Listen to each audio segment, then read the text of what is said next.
It's Thursday night in the A. You know what that means. Kelly Price and Tori McElhaney is coming at you on Rise Up Tonight, presented by AT&T. It's actually Friday night in the A. We're sneak attacking you here on a Friday because of the Thursday night storm coverage on Fox 5. Hopefully everyone staying safe out there amid the storm, but the Falcons got a storm of their own coming into Mercedes-Benz Stadium this weekend with the Saints coming to town.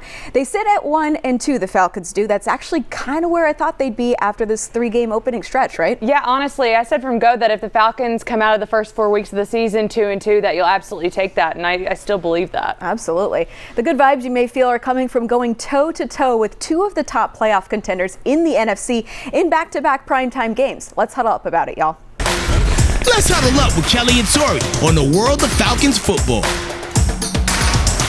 Well, it started with an opening drive touchdown, the Falcons' first of the season. I liked the early aggressive play calling from Zach Robinson as Atlanta marched down to a touchdown in 7 plays, less than 4 minutes. But then next drive, you stall out. Next drive before halftime, Bijan Robinson scores off a 50-yard Kyle Pitts catch that got him to the 1.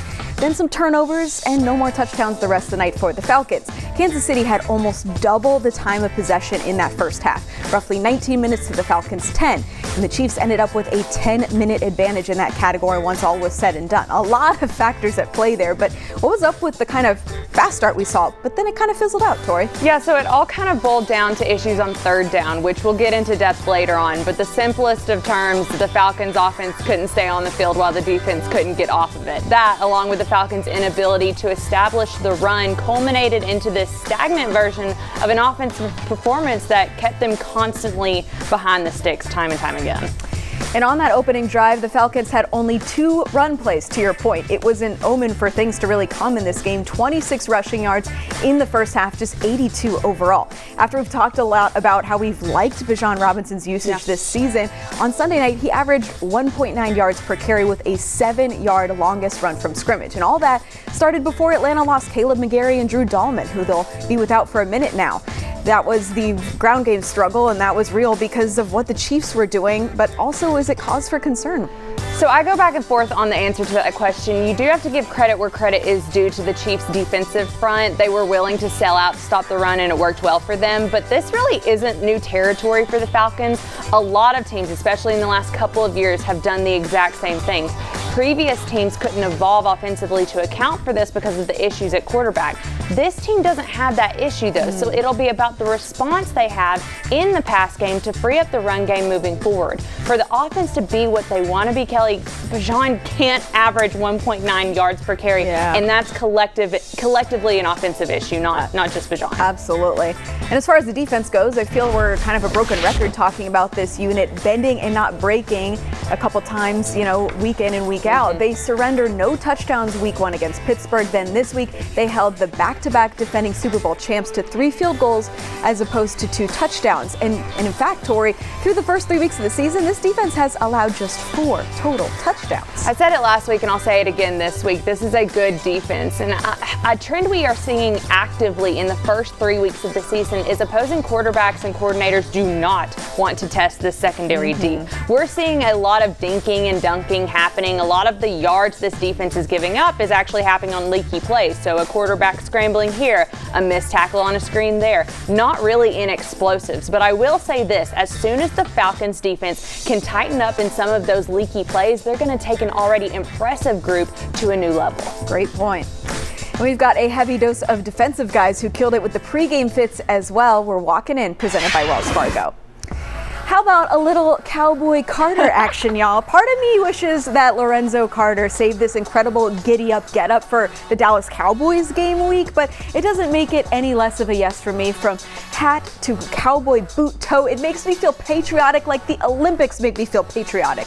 For those that don't know, Lorenzo actually owns a farm, and I see that he has made it his whole entire personality. He kind of has. And for that, I kind of love it. Normally when we pick the walk-in and fits, I like to spread around the love, right? But feature kind of different guys. But Justin Simmons just taking this thing over, Tori. I mean, I couldn't keep him off this week with that suit. Are you kidding? Also, Wondering if the tribal kind of pattern was a nod to playing the Chiefs? Kelly, I fear we have a new walking-in king to crown now that Justin Simmons is in the building. He has not missed through the first 3 weeks of the season, and something that I admire about his fits, it's that they all go together. I'm talking patterns consistent from top to bottom. Yes. Lastly, some drama because Kadariel Hodge walks in with this fun F1 inspired jacket, but then in walks Jesse Bates with the same jacket. Do we think this was planned? Was there a standoff in the locker room? I didn't get to talk to either guy this week, but I need the tea on this fashion faux pas. I truly cannot believe that this has happened. We've been doing this for 3 years and this has never happened. What are the odds?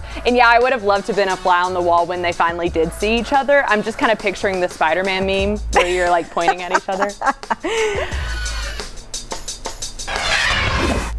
We are constantly setting up or breaking down something. If the lights are on in this building, the expectation is that there should be something happening in it.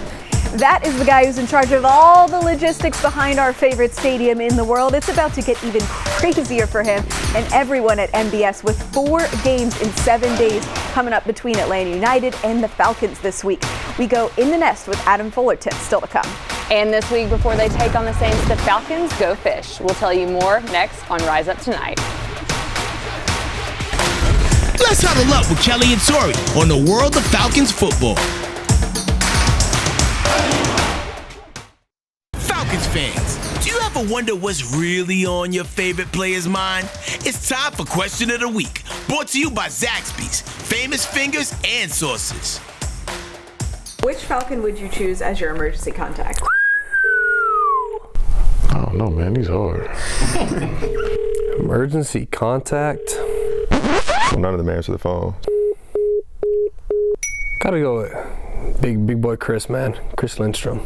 That's a smart choice. Oh yeah. Why do you go with that one? Chris is just so reliable.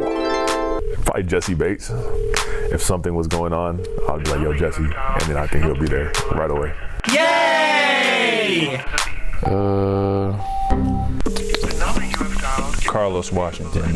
Yeah, he's all. Yeah. So he's good at answering his phone, answering the text and stuff like that. So if I was in an emergency, I'll call him. But the rest of the guys, some quick trust with that. Yeah. He just got here.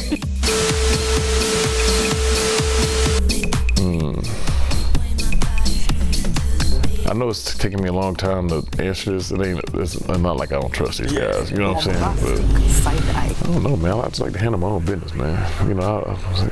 Keep business, man. I don't know. Maybe it's a defensive lineman thing, because I also asked David Onyemata this, and he was like, I don't know if I can put anyone as my emergency contact. I was like, you don't trust anyone on this team? Didn't I just say Grady's just going to say, I'll just call myself.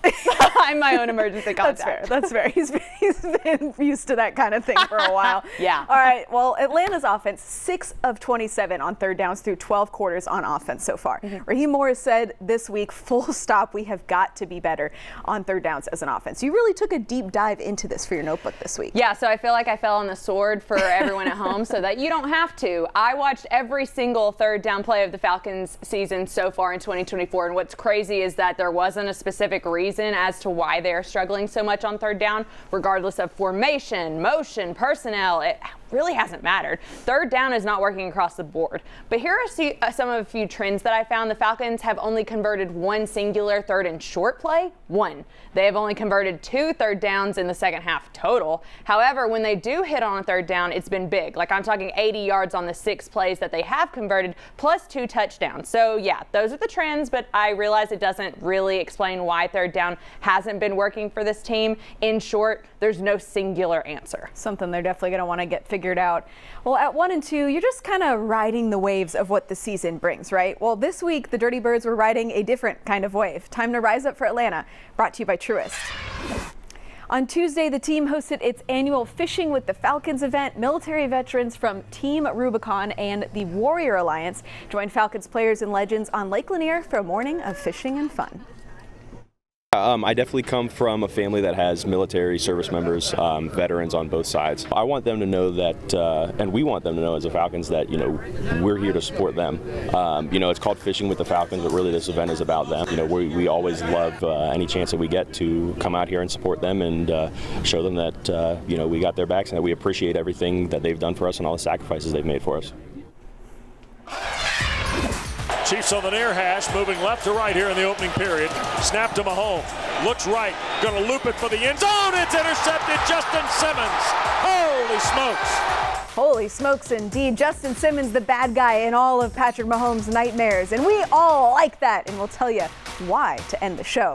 And don't miss the man with a to-do list this week that I'm sure not any of us can comprehend. I mean, I'm stressed just thinking about it right now.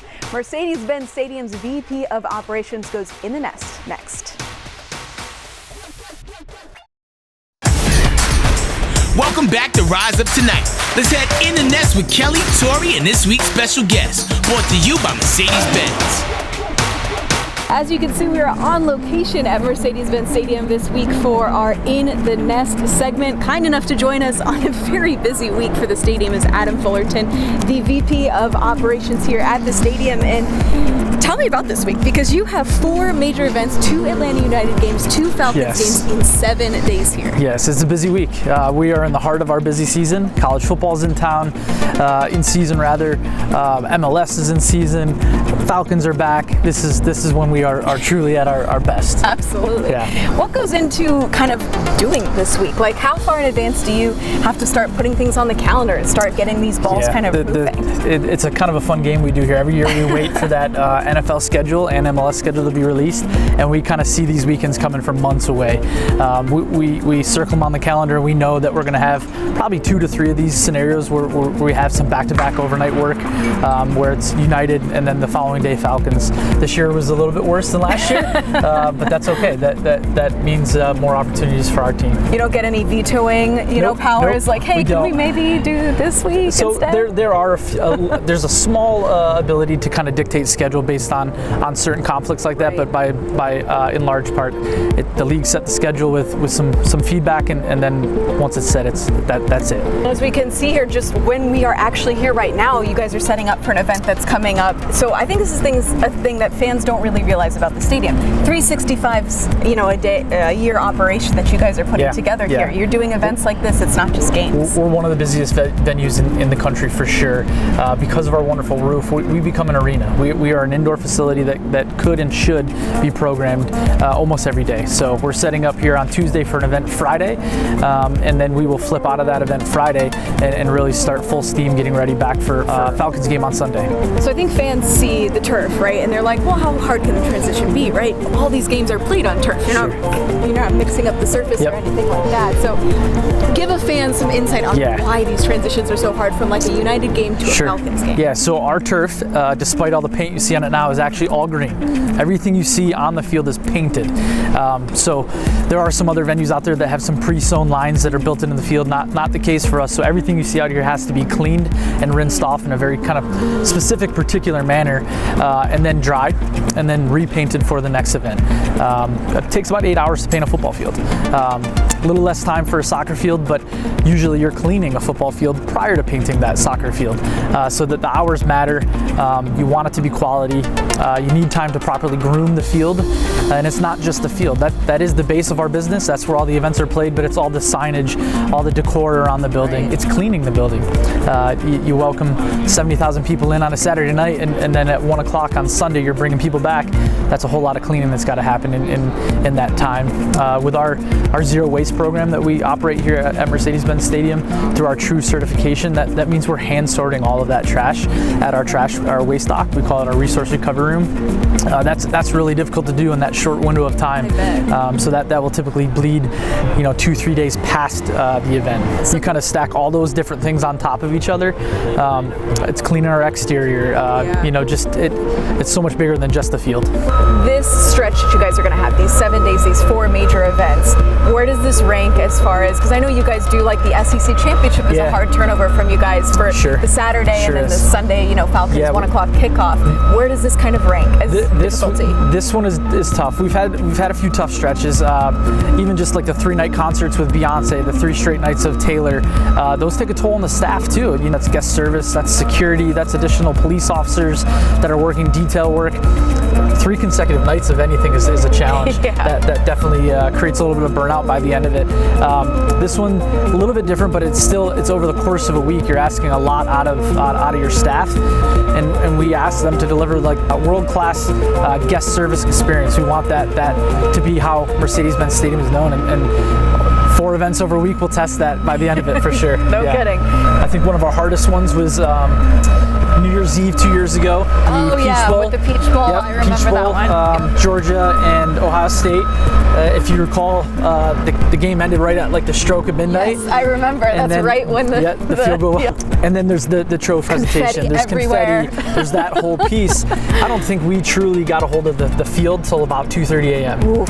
And the Falcons were coming the next day at 1 a.m. I'm sorry, 1 p.m. Your team and the staff shows up at like 6 a.m. So just because it's a 1 o'clock kick time, that doesn't mean that's when we get ready, right? We have to be ready really no later than like 6 a.m. So 4.5 hours to really get the critical thing done, and then it's prioritization. Where are the teams coming first? Who are the first people in the building that need something cleaned or prepped, and you start there and then you work your way out. I think fans think, when that clock hits 0-0 and whatever the game is, all right, next time I'll see the stadium is the next time I come here for a game, but there's so much operating in between.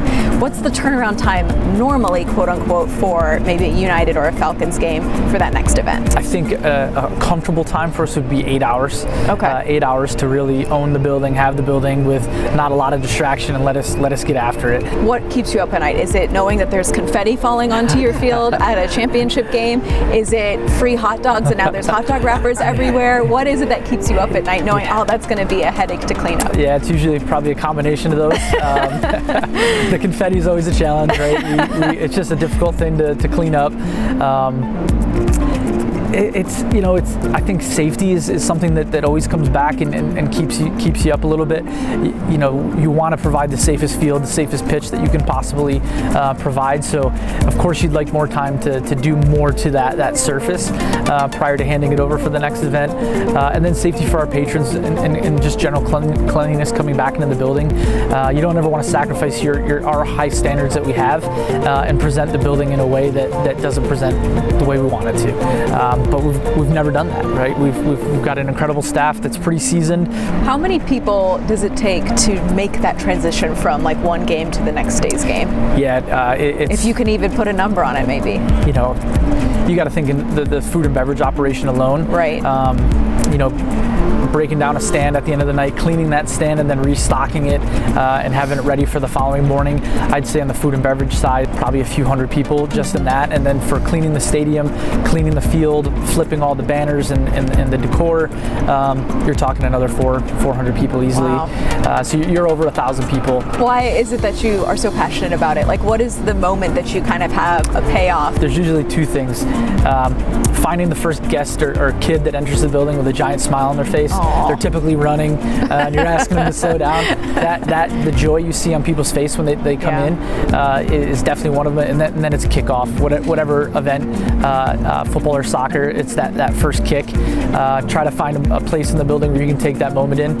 I love game day. I love match day. That's what keeps me coming here, and it comes down to bringing happiness to people.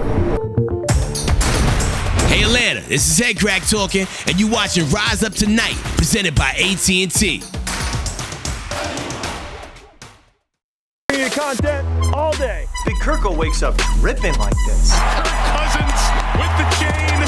Oh yeah! I love it. I love it. I love it. Want to see me jog? You want to see me jog? Here we go. I'm jogging. You like that? You like that?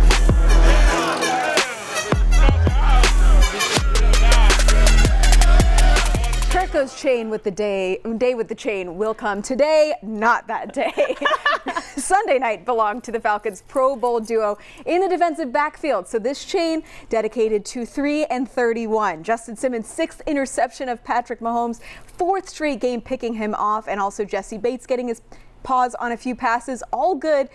We know he'll get him another interception eventually, right? I mean, I said earlier in the show that opposing quarterbacks have not really tested the Falcons secondary deep, and that is a direct result of these 2 guys right here. They have been everything you want them to be and more, and they are doing exactly what you pay them to do. They are making big plays themselves while simultaneously making the people around them better. For that, they get the chains. Absolutely, they get the chain, and we'll see you next week on Thursday at 7 o'clock ahead of the Thursday night kickoff against the Bucs.